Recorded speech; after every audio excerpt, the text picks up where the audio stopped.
चलिए स्वागत है आपका विनर्स एकेडमी प्रयागराज में। मैं समीर शुक्ला। आज हम लोग बात करेंगे सबसे इंपॉर्टेंट ऐसे जो वास्तविकता है कि बहुत सारे बच्चों के मन में है कि ये आ सकता है आपके पेपर में, यानी यूपी बोर्ड क्लास 12 का जो अपकमिंग एग्जाम है उसमें सबसे ज्यादा जो बच्चे हैं वो परेशान है कि ये आ सकता है या नहीं आ सकता। तो मैंने आपको ऑलरेडी बताया है कि यूपी बोर्ड की ऑफिशियल वेबसाइट पे आप जाएं तो आपको देखने को मिलेगा कि केवल 5 ऐसे ही इस बार आएंगे जिसमें pollution, population, traffic rules, environment और हेल्थ एजुकेशन के बारे में बताया गया। मैंने आपको ऑलरेडी 3 वीडियोस के दिए हैं, लेकिन बहुत सारे बच्चों ने डिमांड की, बहुत सारे बच्चों ने कहा कि सर कोविड-19 पर भी ऐसे जरूर लिखा दें, कोई कमी ना छोड़िए। तो मैंने भी आपकी बात को माना और कोई भी कमी आपके लिए छोड़ ही नहीं सकता, चाहे उसके लिए जो भी करना पड़ जाए। तो भैया देखो, कोविड-19 यानी कोरोना वायरस आज भी उसकी मार हम लोग झेल रहे हैं। स्कूल बंद है, कॉलेज सब बंद है, कोचिंगे भी किसी तरह से खुल पा रही है, नहीं खुल पा रही, लोगों की जॉब चली गई, लोगों के खाने पीने के लाले पड़ गए, आर्थिक स्थिति चरमरा गई, यहाँ तक कि जीडीपी भी सत्यानाश हो गई। लेकिन कोई बात नहीं, हमने लड़ना सीखा है क्योंकि हम भारत के लोग हैं, लड़ते बहुत हैं और हर चीज से उतना लड़ते हैं कि जब तक उसको हम खत्म कर दें। तो यहाँ पर बात मैं सबसे पहले करूंगा कोविड-19 यानी कोरोना वायरस की। सबसे पहला वर्ड है इसमें हमारा इंट्रोडक्शन। इंट्रोडक्शन में क्या है कि corona virus which is called covid, corona virus को ही क्या कहा जाता है, कोविड-19 के नाम से जाना जाता है। It is an infectious disease. ये क्या है, इन्फेक्शन, यानी एक तरह से हम कह सकते हैं कि ऐसी डिसीज है, एक ऐसी बीमारी है जो इन्फेक्शन देती है, तुरंत जो है प्रभावित करती है। Due to this virus whole world badly affected, और इस वायरस के कारण पूरा विश्व पूरी तरह से इफेक्टेड हुआ था। कई कई देश हैं जहां पर जीडीपी माइनस में चली गई। अपने खुद के भारत देश में भी ऐसा देखने को मिला था। It is spreading by contact from person to person, और ये जो डिजीज है, ये जो बीमारी है, ये एक व्यक्ति के दूसरे व्यक्ति से कांटेक्ट पर आने पर होती है। तभी बोलते हैं 2 गज की दूरी, मास्क है जरूरी, है ना, और बहुत सारे और क्या कहते हैं, तमाम तरह की चीजें कि भैया खांसो छींको ना किसी के पास, तमाम तरह की जो बातें निकल के आई थी वो यही थी। तो सबसे पहली लाइन हम लोगों ने क्लियर कर ली। ओरिजिन की बात करते हैं, यानी ये आया कहां से, इसका क्या स्रोत था आने का। तो अकॉर्डिंग टू द रिपोर्ट्स, यानी रिपोर्ट्स के according this deadly disease detected, ये घातक बीमारी की सबसे पहली पहचान from Wuhan city of China. China में एक वुहान जगह है, एक वुहान शहर है, वहीं के लैब से इसको बताया जा रहा है कि ये वहीं से निकला है। ये लैब से निकलकर जिसने इसको बनाया था पहले उसको ही उसने खत्म किया, और उसके बाद आपको भी पता है कि लोगों को उठा ले जाते थे घर से, चाहे क्योंकि इसके सिम्टम्स ऐसे थे, इसके लक्षण ऐसे थे कि वो सब में मिल भी नहीं पा रहे थे, और जिनमें मिल रहे थे वो तो थे ही। तो नॉर्मली हम लोग को खांसी जुकाम होता ही रहता है। तो भैया आज का मतलब ये है कि अगर तुमको खांसी जुकाम है तो it means you are infected with corona virus. ठीक है। It was noticed in the month of December, और ये दिसंबर के महीने में यानी 2019 के दिसंबर के महीने में ये सबसे पहला इसका केस आया था। मार्च में हमारे यहां पर आया, है ना, और इसके बाद बहुत सारे देश जैसे अमेरिका है, ये सब तो बर्बाद हो गए, कितने लाख लोग मर गए इस वायरस के कारण। तो यहां पर सबसे पहली जो हेडिंग थी इंट्रोडक्शन की वो मैंने बताई, ओरिजिन के वो मैंने बताई। अब हम लोग इसको ये समझते हैं कि इसके लक्षण क्या है, कैसे इसका लक्षण होता है, और फिर इसके बाद इसकी प्रिवेंशन के क्या क्या चीजें हैं, यानी 5-6 हेडिंग इस पे काम होगी, 5-6 हेडिंग उसमें बनेगी। चलिए, नंबर 3 यहाँ पर हमारे जो हेडिंग है कि सिम्टम्स यानी लक्षण एंड प्रिकॉशन यानी रोकथाम, यानी उसके लक्षण क्या है और उसकी रोकथाम कैसे की जा सकती है। तो यहाँ पर है कि कोविड-19 is spread mainly by droplets. यहाँ पर देखेंगे हम लोग, समझेंगे कि देखिए यहाँ पर कि कोविड-19 यानी जो वायरस है वो फैलता है या बढ़ता है मेनली ज्यादातर बाय ड्रॉपलेट्स। ड्रॉपलेट्स क्या होते हैं, जब हम लोग खांसते हैं या छींकते हैं तो जो कफ बाहर निकल कर आता है ना, कुछ लोग खांसते हैं तो एकदम पूरा सब फेंक देते हैं बाहर निकालकर, या छींकते हैं तो पूरा बाहर निकल जाता है, तो वही ड्रॉपलेट्स कहलाते हैं। Produced as a result of coughing and sneezing, यानी खांसने और छींकने से जो ड्रॉपलेट्स निकलते हैं, बलगम निकलता है, उसके कांटेक्ट में जो भी पर्सन आता है जो अफेक्टेड है बाय अफेक्टेड पर्सन, यानी कोई अफेक्टेड पर्सन है, कोई प्रभावित है, किसी को वो वायरस है और उसने खांस दिया या छींक दिया और जिसके पास तक वो गया, करीब 1 फीट तक जहां तक दूरी होती है लोगों के खांसने और छींकने का जो असर होता है, ड्रॉपलेट्स होती है, वो 1 फीट तक जा सकती है।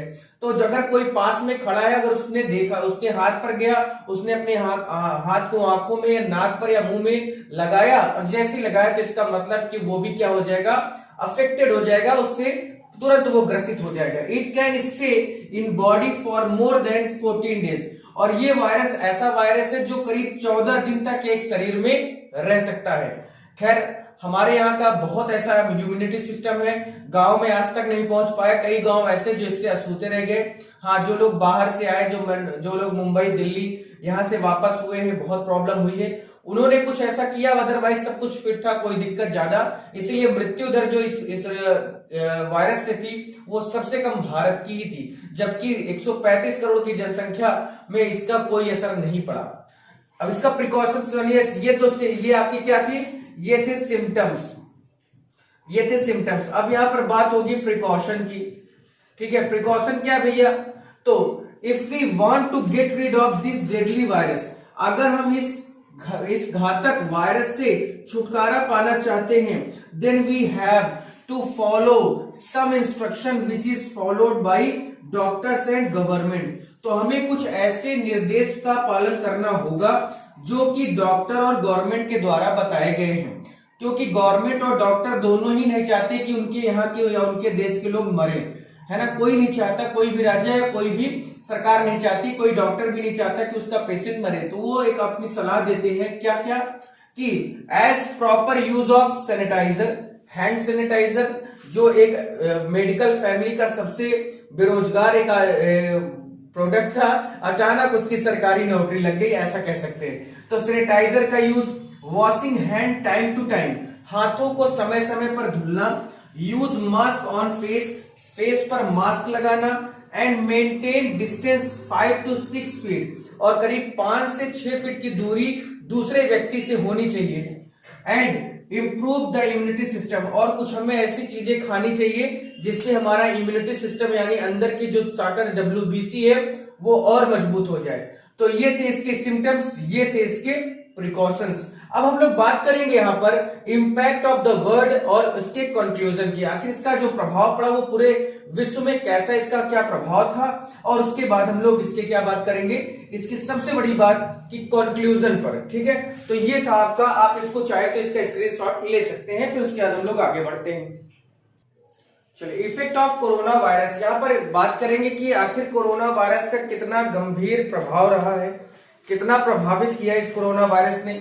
तो due to the virus whole world was badly affected. इस वायरस के कारण पूरी दुनिया, पूरा संसार, पूरा विश्व इफेक्टेड था और अभी भी है। All the government of the countries, विश्व के सभी देशों में जितनी भी गवर्नमेंट्स है, हैज टू डिक्लेयर, यहां पर हैड टू होना चाहिए, हैड टू डिक्लेयर लॉकडाउन। जितने भी विश्व के जितने भी देश हैं वहां के गवर्नमेंट ने लॉकडाउन घोषित कर दिया, to break the chain of this deadly virus, जिससे कि इस जो डेडली वायरस, जो घातक वायरस है, इसकी जो कड़ी है वो टूट सके। लोग घर के अंदर रहेंगे, तो घर के अंदर जब वो रहेंगे तो बाहर नहीं निकलेंगे, तो वो एक दूसरे से कांटेक्ट में नहीं आ पाएंगे, और जब कांटेक्ट में नहीं आ पाएंगे तो इसका सीधा सा असर उस पर होने वाले चीजों पर पड़ेगा, क्योंकि जब आप बाहर निकलेंगे तो इसका सीधा सा मतलब हो जाता है कि आप कहीं ना कहीं किसी न किसी पर्सनैलिटी के संपर्क में आएंगे, कांटेक्ट में आएंगे।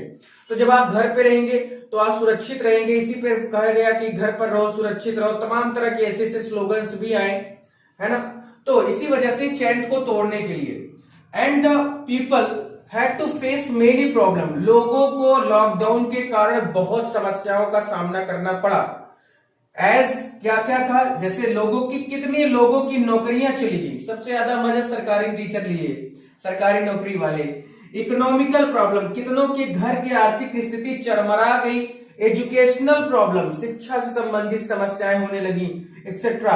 हम लोग भी, अगर ये लॉकडाउन न होता, ये इतना बड़ी प्रॉब्लम न होती, तो हो सकता है कि हम और आप भी साथ में एक दूसरे से इंटरैक्ट न कर रहे होते, ना आप मुझे जान रहे होते, ना मैं आपको जान रहा होता। तो ये लॉकडाउन का कुछ अच्छा प्रभाव था जो इस तरह से हुआ। लेकिन वो लोग जो लेबर वर्ग है, जो डेली मेहनत करते थे, डेली कमाते थे, डेली खाते थे, प्राइवेट वर्क करते थे, उन सब की धज्जियां उड़ गई, उनकी पूरी आर्थिक स्थिति तहस नहस हो गई। क्योंकि सरकार को दोष देना एक तरह से भी क्या कहा जाए, क्योंकि सरकार भी यही चाहती थी कि ये चैन टूटे। सरकारों ने भी यही कहा कि प्रॉब्लम हो सकती है, लेकिन आपकी जिंदगी सबसे पहले है कि आप जिंदा रहेंगे तो और कमाएंगे खाएंगे, जिंदा ही नहीं रहेंगे तो क्या कमाएंगे और क्या खाएंगे। इस वजह से बड़ा इफेक्ट इसका पड़ा यहाँ पर पूरी तरह से, भारत में नहीं पूरे विश्व के सभी देशों में। अब हम लोग इसके बात करते हैं कंक्लूजन की, यानी निष्कर्ष की। चलिए, इसका कंक्लूजन है कि corona virus is one of the most dangerous disease as we can see, यानी कोरोना वायरस एक ऐसी बहुत खतरनाक डिजीज है, बीमारी है, जैसा कि हम लोग देख भी रहे हैं, देख सकते हैं। It is spreads all over the world, और ये पूरे संसार में, पूरे विश्व में फैली हुई है। We have to follow all the instruction which is said और टोल्ड बाय डॉक्टर्स, यानी हमें उन सभी निर्देशों का पालन करना होगा जो कि डॉक्टर और गवर्नमेंट के द्वारा कहे जा रहे हैं, बताए जा रहे हैं। And one day we will get victory over this virus, और एक दिन ऐसा आएगा कि हम इस वायरस पर भी क्या कर लेंगे, विजय पा लेंगे। बिना एकता, बिना इंस्ट्रक्शन को फॉलो किए ऐसा पॉसिबल नहीं है। तो ये वीडियो आपके लिए था जो बहुत इंपॉर्टेंट था। आई होप कि आपको ये अच्छा लगेगा, और आप इसे लाइक करें, शेयर जरूर कर दें, और अपने दोस्तों को भी बताएं, समझाएं कि ये भी आ सकता है। फिर आज के लिए इतना ही। Thank you.